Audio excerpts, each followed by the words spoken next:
Boa tarde a todos. Eu agradeço pela oportunidade de estar aqui, poder passar para vocês as experiências que eu tenho como fiscal e auditora de processo eletrônico de votação.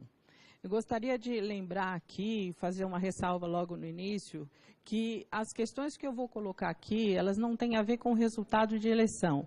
Eu estou combatendo o processo eletrônico de votação brasileiro, que, na minha opinião, e pelos trabalhos que eu já fiz, auditorias que eu já realizei, ele se mostrou arcaico, muito caro, impossível de ser fiscalizado, extremamente concentrado na mão de um único poder. Para vocês terem uma ideia, eu sou advogada.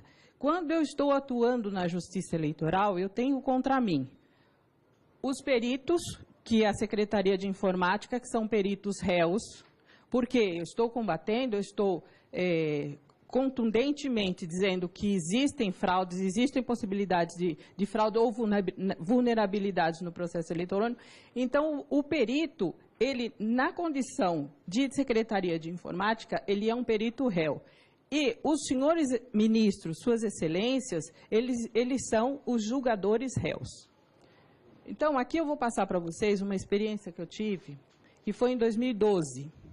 Eu fui fazer uma fiscalização na cidade de Londrina, no município, onde eu analisei o código, a geração de mídia. Eu estou num ponto de geração de mídia que foi onde o Zé Melo começou aqui. Eu pedi os logs de geração de mídia e o que eu encontrei lá? Eu encontrei um programa rodando sem assinatura. O meu antecessor, ele disse que todos os programas que rodam na urna são assinados. Não, esse não foi assinado. Esse programa, ele rodou de uma forma não oficial. Então, vamos lá. A pessoa começou a tentar rodar o programa dia 27/8/2012, nesse horário. E ele deixou logar, ele registrou isso num arquivo do sistema. Aí eu peguei esse arquivo e fui avaliar. Ele começou a rodar e o que acontecia? A informação que vinha era que ele não era o oficial, ele não era um programa oficial, ele era um programa não oficial, um programa que tinha um nome de programa oficial, mas não era oficial. Se eu quisesse fraudar uma eleição, se eu quisesse colocar lá dentro um programa, eu não colocaria o nome, por exemplo, fraude eleição CPP, ou Maria Aparecida Cortis CPP, ou altere o resultado da eleição CPP. Eu colocaria o nome de um programa que já existia, e foi isso que aconteceu. Mas o sistema, ele rejeitava esse programa. Ele dizia, o GEDAI, pode ver aqui, ó, alerta, versão incompatível do Hot Swat Flash. Ele dizia, não, essa versão não é compatível. Isso aqui, para vocês terem uma ideia, foi em 27/8. Quem fez isso, foi tentando fazer isso, olha, dia 28 ele tentou de novo. Aí foi dito a mesma coisa, ó, e caiu o sistema. Então, se ele rodasse isso numa cerimônia de geração de mídia, nós fiscais de partido, auditores, que a gente estava lá em cima do pessoal que estava gerando mídia, a gente pegaria porque o sistema caía. Ele diz, olha, não é compatível, ele quer uma versão 1.993. E a versão que estava rodando desse programa, que a gente não sabe o que era 19,90. Não há que se falar que isso daí já estava na urna, porque não é possível. Por quê? Quando se faz a geração de mídia, se baixa no sistema da Justiça Eleitoral os programas que rodaram aqui pela Secretaria de Informática. E esses programas são assinados e o sistema aceita. Se ele fosse um programa oficial, ele tinha entrado e seria aceito pelo sistema. Ele tentou. Aí, no dia 21/9, ele já estava mais esperto, olha. Ele, mesmo incompatível, ele já estava começando a entrar. Ele já entrou, aqui, ó. Ele já não aparece, ele já não derruba o sistema, ele entrou. Dia 21/9. Quando foi dia 24, que foi a geração de mídia, ele entrou e rodou normalmente. Esse programa foi para as urnas e rodou no município de Londrina, nas eleições de 2012. Eu fiz uma petição e fui questionar essa informação que foi passado. Esse programa não era um programa importante, era um programa que não servia para fraudar. Aí eu não entendi por que, então, que eles teriam que tentar tanto colocar esse programa lá dentro e rodar. Porque não servia para nada, não era para colocar, ok? Na minha opinião. Bem, aí eu fui procurar quem tinha sido a empresa que tinha trabalhado nesse sistema. Aí eu tive mais uma surpresa. Quem trabalhou foi a empresa Smart Martic. Esse consórcio de empresa, ele foi formado dia 13 de 7 de 2015. No dia 17 de 7 de 2015, eles estavam assinando um contrato com a Justiça Eleitoral para exercitação de urna. Ou seja, eles aceitaram, a Justiça Eleitoral, pelos dados que tem no processo, ela aceitou essa empresa sem que ela estivesse ainda regularizada, o consórcio. No primeiro termo aditivo, por mais assustador ainda, no primeiro termo aditivo, eles colocaram uma empresa estrangeira, que é a Smart Martic International Corporation. Essa empresa ela foi registrada na junta comercial dia 25, ela já tinha, dia 25 do 10, e ela entrou no processo 17 do 9, ou seja, rodou um programa que não era oficial, com uma empresa que foi contratada de forma irregular. Essa licitação é uma licitação que foi feita de forma irregular. Muito bem. Aí o que eu decidi? Falei, na eleição de 2014, porque não dá para a gente fazer nada, porque o réu que julga. Os senhores, as suas excelências, os ministros, nada pessoal, mas são eles que julgam. Eu acho que não é muito proveitoso da minha parte ficar recorrendo judicialmente. Então, o que eu faço? Eu apresento o problema e deixo para eles resolverem. Infelizmente, eu não tenho obtido resultado. O que eu fiz? Na eleição de 2014, eu resolvi descobrir como que esse programa rodou. Aí, o que eu fiz? Eu pedi ajuda para o professor Diego Aranha, para o professor Pedro Rezende. Nós escolhemos um aluno, um ex-aluno da UNB, colocamos dentro do TSE para ele analisar código-fonte. E ele foi analisando sobre a orientação do professor Pedro e do professor Diego. Eu levei essas informações e disse, olha, onde pode estar o problema? Como eles estão conseguindo assinar programas nos estados? Porque o senhor, lembre-se que o meu antecessor disse que todos os programas são assinados. Não sai nada do TSE sem assinatura, ok? Confirmando? Ok. Então, vamos em frente. Se eu peguei o problema aqui, que foi na geração de mídia, eu peguei o problema aqui. Aqui é a carga das urnas, aqui é a totalização, divulgação. Eu peguei aqui. Então, o problema estava aqui. Aqui o que é? É o desenvolvimento dos programas no TSE. Então, tanto eu, professor Diego e professor Pedro, nós decidimos centrar nossas forças aqui. Vamos analisar o código-fonte. Analisando esse código-fonte, a gente achou uma coisa muito estranha, muito perigosa para a nossa democracia. O que aconteceu? Nós Presidente, temos questão de ordem. Está difícil de ouvir. Deixa eu ver se trocar o microfone. Eu acredito que é o plenário conversando. O plenário, aqui. Não é a professora. não sou, desculpa, pensei que era meu. Não. Vossa Senhoria Você pedir silêncio, por favor. Vou só pedir para que todos, então, respeitem a palavra da nossa convidada. Então, o que nós descobrimos dentro do TSE sob a orientação do professor Diego Aranha e do professor Pedro Rezende, através das mãos do Gabriel Gaspar. Nós descobrimos um programa no Fonte, um programa executável, que estava inserido no sistema de segurança da urna. Ele é um subsistema do sistema SIS. Quando o senhor Zé Melo disse que entram os programas saem do TSE assinado, eles vão para os estados. O primeiro programa que entra é o SIS, que é o Programa de Segurança da Urna. Esse programa, dentro dele, tinha um programa chamado Inserator, que serviu para levar a capacidade de assinatura digital de programas não oficiais. Bom, eu já tinha conseguido metade do meu objetivo, porque como esse programa conseguiu rodar lá, se eles não tinham como assinar? Assinatura, gente, não pode ficar dentro do sistema de segurança. Assinatura é uma prerrogativa do TSE. O TSE não pode negligenciar isso e deixar ir para os estados. Então, o que ele fez? Mandou para os estados, ok? Então, bastava que a pessoa conhecesse que existia esse programa, bastava que a pessoa fizesse um comando num computador, que ela conseguiria assinar um programa e pôr esse programa para rodar dentro da urna.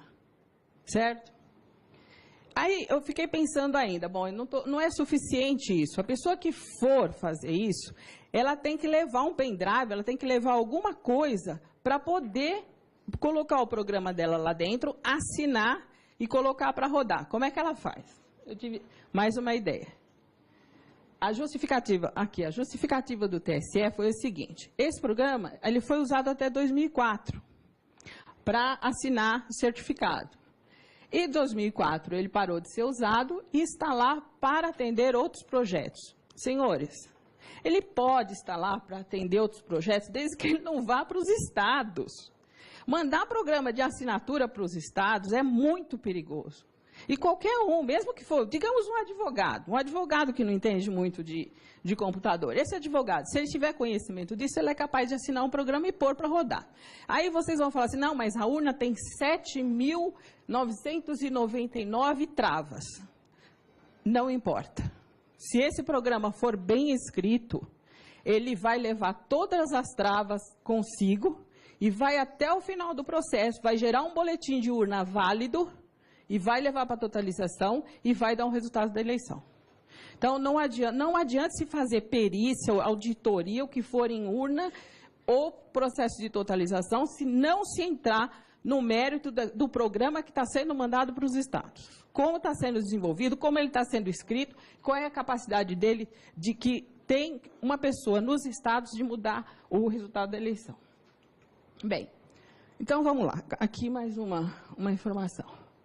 O programa, a informação que a Secretaria de Informática deu é que esse programa, ele estava na sala e não estava sendo usado, ele não estava na sala, ele estava no código-fonte. Ele é um código-fonte de um programa executável e que pode fazer uma assinatura digital e colocar um programa lá dentro e mudar o resultado da eleição. Ele não está na tabela de hash. Então, aqui eu discordo do meu antecessor, porque nem todos os programas que estão dentro da urna estão assinados, porque esse não está na tabela de hash, ele não tem assinatura. Por quê? Eu protocolei uma petição dizendo que ele estava lá e eu não encontrei a tabela de hash dele. Muito bem. Não se trata de uma biblioteca, ele é um programa executável. E não se trata de leitores de binários, por quê? Nós fizemos uma pergunta, eles insinuaram uma resposta, o Gabriel Gaspar foi lá por orientação do professor Diego e a gente viu que ele não tem nada, ele é um programa solto. Um programa que não tem conexão com outros programas. Bom, aí eu vou falar. Aí eu fiquei em dúvida. Como eles conseguiriam colocar esse programa dentro da urna sem que eles levassem um pendrive ou que o fiscal estivesse lá prestando atenção de que aquele programa estava sendo inserido de forma clandestina? Eu pedi para fazer um teste no sistema com computadores conectados à internet e computadores não conectados à internet. Quando se gera mídia, o fiscal de partido não tem como saber se o computador está ou não ligado à internet. Não existe nenhuma trava nesse sentido. Então, a urna realmente não está conectada à internet, mas o computador está. Por quê? O que a gente detectou aqui foi, não existe nenhuma trava, o programa roda normalmente, é feito. Então, como a pessoa faria para ela inserir esse programa que ele próprio vai assinar? Ele deixa o computador conectado à internet, assina um programa que ele quer que rode, que dê um comando para ele até o final e vai limpando a área até produzir um boletim de urna válido, e baixa o programa da internet e pronto. Não tem problema nenhum nisso. Então, eu descobri o que, na minha opinião, aconteceu em Londrina. O programa rodou, com uma assinatura oficial. Como que ele foi colocado lá dentro? Só deixar o computador conectado à internet, mais nada. Nós fizemos uma petição, mandamos essas informações e, como eu disse, eu acho que não é muito produtivo para nós, advogados que militamos nessa área, para a gente ficar recorrendo. Por quê? O perito é réu e os julgadores são réus também. Então, não adianta, eu nunca vou ganhar. Sempre eles vão ter uma solução, seja ela qual for, que vai ser contrária à minha demonstração, porque isso é prova, o programa rodou. Tem um programa lá dentro que dá para assinar. E essa justiça eleitoral que eles falam, senhores, dizer que está tudo certinho, tem transparência, Eles não me deram o endereço. Eu não conheço isso, porque eu já dou desde 2002 que eu venho até o TSE tentando fazer auditoria, tentando conhecer esse processo, tentando deixar a coisa um pouco mais fácil nos estados. Eu não consegui. Então, deve existir 2 TSEs, que não esse que eu conheço. Bom, lógico que a minha petição foi indeferida, até porque disseram que eu não tinha competência para fazer, etc. Então, eu trouxe a mesma foto, Zé Melo. Mas só que eu estou dizendo o seguinte, eu não assinei, ninguém assinou esse programa. E outra coisa, eu quero exortar o Ministério Público, porque o Ministério Público é um órgão maravilhoso, um órgão muito capaz, um órgão muito competente. Só que ele está assinando a petição que a Secretaria de Informática faz, sem ler. Eles não leem, eles assinaram o programa, a OAB também assinou e não leram. Quem fez a petição foi a Secretaria de Informática, que é responsável por tudo isso. Bem, aí eu voltei um pouquinho mais para a Smart Martic esse ano de 2014. A Smart Martic, a empresa, a Corporation, é uma empresa internacional, não tem autorização para funcionar no Brasil, não tem CNPJ, e é uma empresa que não poderia estar prestando serviço para a Justiça Eleitoral. Mas qual não foi mais... Ela tem problemas em vários países que ela entra kamikaze. Esse ano ela tentou fabricar urna, licitação 53. Ela entrou kamikaze com um monte de documento que, assim, a gente teria que analisar de uma forma mais fria, mais coerentemente para poder aceitar, mas mesmo a Justiça Eleitoral não aceitou. E aqui, qual foi a minha surpresa?